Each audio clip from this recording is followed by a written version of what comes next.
Dear students, you are welcome to the series of integrated English grammar that is very useful for the class 9th and 10th CBSE board and other board exams. This video is very helpful for the competitive exams also, where questions related to narration, models, subject verb agreement asked. So let's start the video.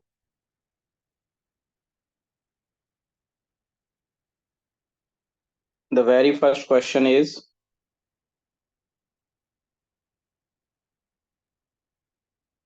fill in the blank by choosing the correct option to complete the sentence. When the thief, ये thief लिखा हुआ है THIEF,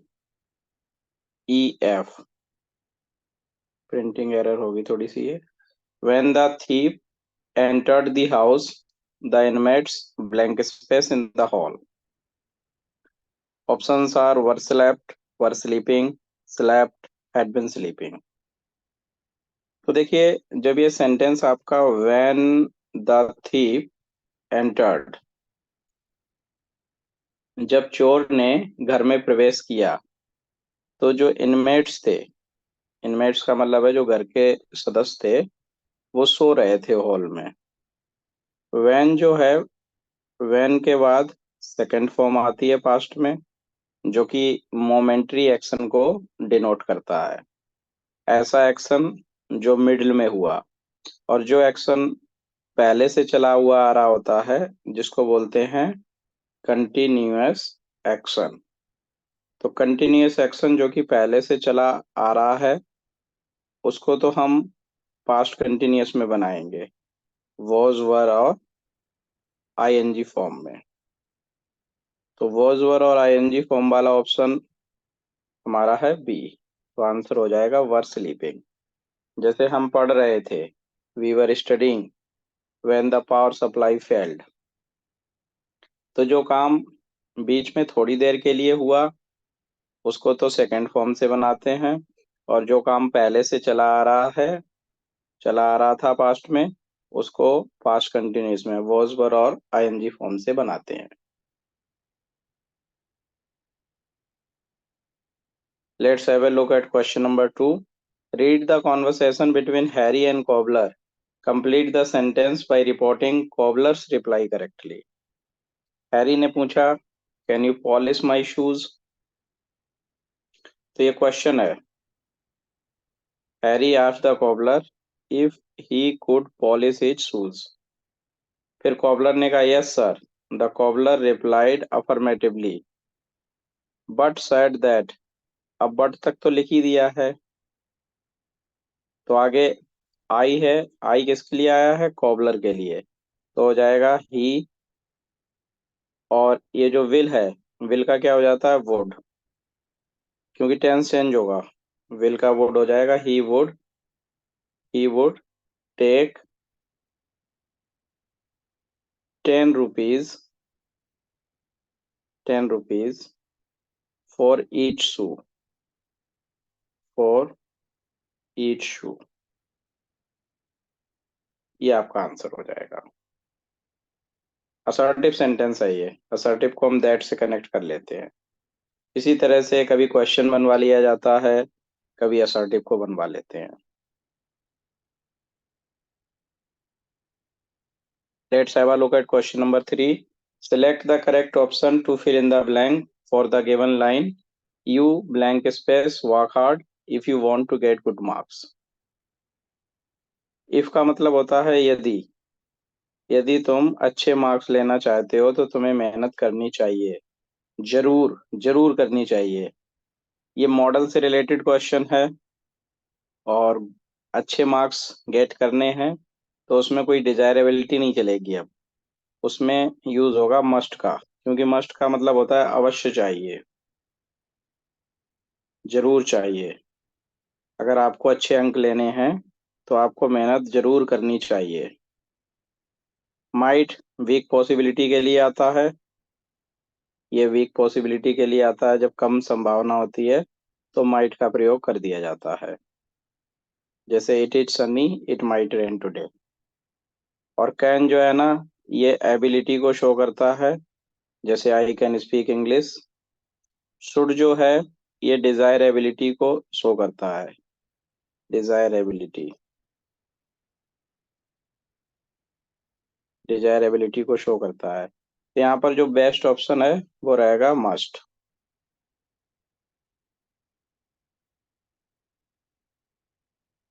Let's have a look at question number 4. Select the option that identifies the error and supplies the correction for the following line from a news report. Our soldiers are better equipped than that of Pakistan. तो देखिए इसमें क्या answer हो सकता है हमारा। Answer है इसका सी, दैट की जगह दोज हो जाएगा। अब ये क्यों होगा वो समझ लो। हमारे सोल्जर्स, हमारे सोल्जर्स, और सोल्जर क्या है, प्लूरल है। जब प्लूरल होता है तो देन दोज ऑफ का प्रयोग किया जाता है। और अगर यहाँ पे आर सोल्जर लिखा होता फिर ये ठीक था। Are soldiers are better, better equipped than, हम लिखना ये चाह रहे थे than the soldiers of, than the soldiers of. तो ये सोल्जर्स प्लूरल के लिए दैट नहीं, प्लूरल के लिए दोज आता है। हम सोल्जर्स दोबारा नहीं लिखना चाह रहे थे, लेकिन वो प्लूरल है तो प्लूरल के लिए दोज आएगा, और सिंगुलर के लिए दैट ऑफ का प्रयोग होता है। हमारे सोल्जर्स पाकिस्तान के सोल्जर से ज़्यादा बेटर इक्विप्ड है। तो इसमें जो एरर है वो सी पार्ट में, दैट की जगह दोज हो जाएगा।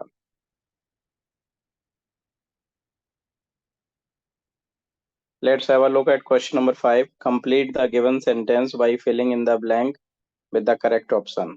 Rohit blank space when we arrived at the party. जब हम पार्टी में पहुंचे, रोहित पहले से ही जा चुका था। देखिए ये जो वैन होता है, वैन का मतलब आप ये मान लो बिफोर, ये बताया था मैंने कि वैन का मतलब बिफोर हो जाता है। और पास्ट में जब दो बातें होती हैं तो एक पहले होगी और एक बाद में। अगर सेंटेंस बिफोर से जुड़ा है तो हैड और थर्ड फॉर्म को हम पहले लिखेंगे। बिफोर या वैन से जुड़ा है तो हैड और थर्ड फॉर्म पहले लिखेंगे और सेकंड फॉर्म बाद में। तो हैड ऑलरेडी लेफ्ट हो जाएगा, क्योंकि हैड वाला ऑप्शन यही है। Rohit had already left when we arrived at the party. Let's have a look at question number 6. Fill in the blank by using the correct form of the word in the bracket. The sushi and the pasta. अब ये article the का प्रयोग हुआ है दोनों word से पहले, तो ये प्लूरल हो गए।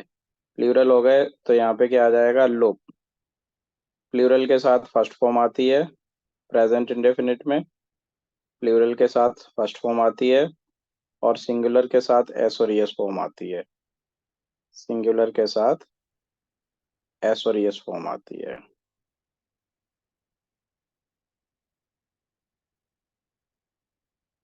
Let's have a look at question number 7. Report the dialogue between a doctor and a patient by completing the narration. Doctor ने कहा you should take this medicine every day. Patient ने कहा should I take it before dinner और after dinner. तो doctor ने कहा no, you should take it after breakfast. तो इन्होंने, the doctor advise the patient that he should take that medicine every day. The patient further asked. अब patient ने जो पूछा तो ये वाला बनेगा, if he should take it before dinner और after dinner. The patient further asked if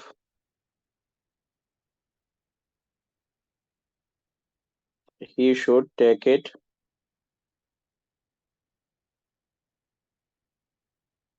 before dinner or after dinner,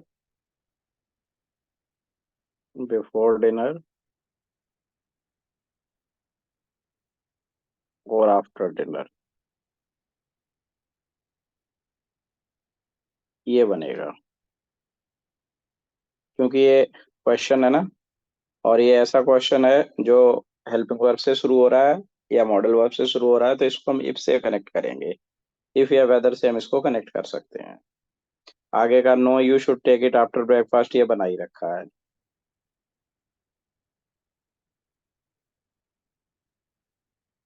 Let's have a look at question number 8. Identify the error in the given sentence and supply the correction. The boys were played in the park. When it arrived, when it started raining.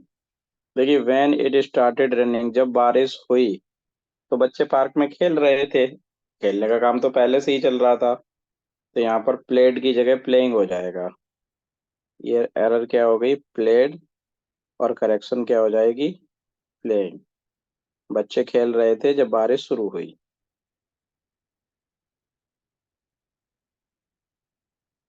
Transform the sentence of direct speech into reported speech.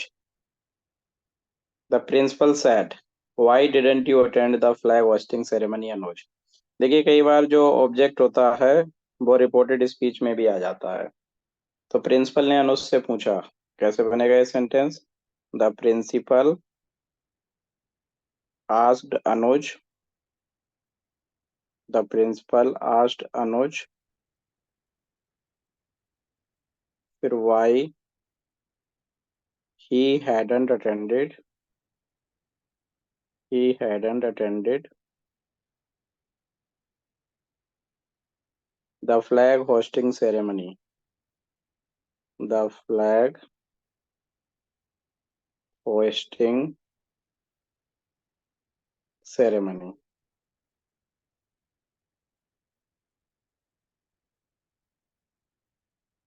क्योंकि ये why question word था, question word as it is आ गया, question word as it is आ गया।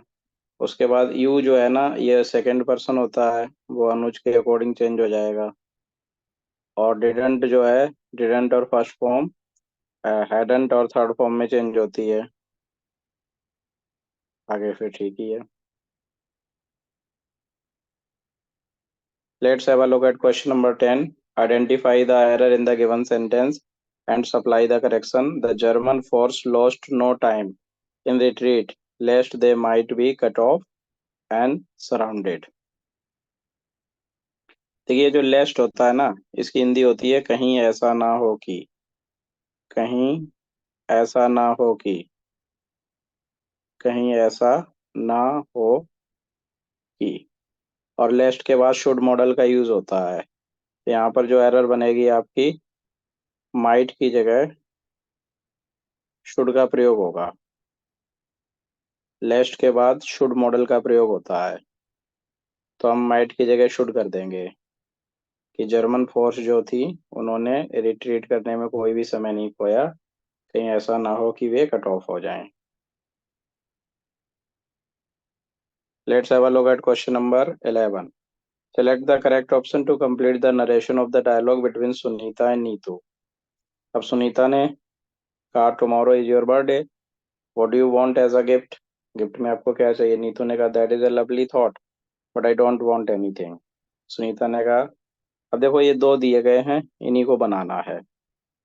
Sunita asked Neetu since the next day was her birthday what she wanted as a gift. Neetu replied that that was a lovely thought but, अब but के आगे ये आई don't want anything ये बनाना है। तो आई नीतू के अकॉर्डिंग सी हो जाएगा और डोंट का डिडंट हो जाएगा। Did not want anything, answer हो जाएगा आपका सी। बी इसलिए नहीं होगा क्योंकि डिड नॉट के बाद सेकंड फॉर्म लगा दी, इसलिए कैंसिल है। और में डिड नॉट है ही नहीं, डी में भी नहीं है। आंसर आपका हो जाएगा she, she did not want anything. Let's have a look at question number 12. Identify the error in the given sentence and supply the correction. Have you got some proof that he committed the crime? देखिए इसमें determiner से related error है। Some question में सम की जगह यहाँ पर any का प्रयोग हो जाएगा। Have you got any proof, क्या आपके पास कोई प्रूफ मिला है that he committed the crime. तो एरर डिटर्मिनर से रिलेटेड थी। सम का यूज पॉजिटिव में होता है, एनी का नेगेटिव में होता है, क्वेश्चन में एनी का प्रयोग हो जाता है। So dear students, one by one we discussed 12 questions. Thanks for watching. and don't forget to like, share, and subscribe. If you have not subscribed to this channel, please subscribe it now for latest update and latest videos related to English grammar and literature. Thank you.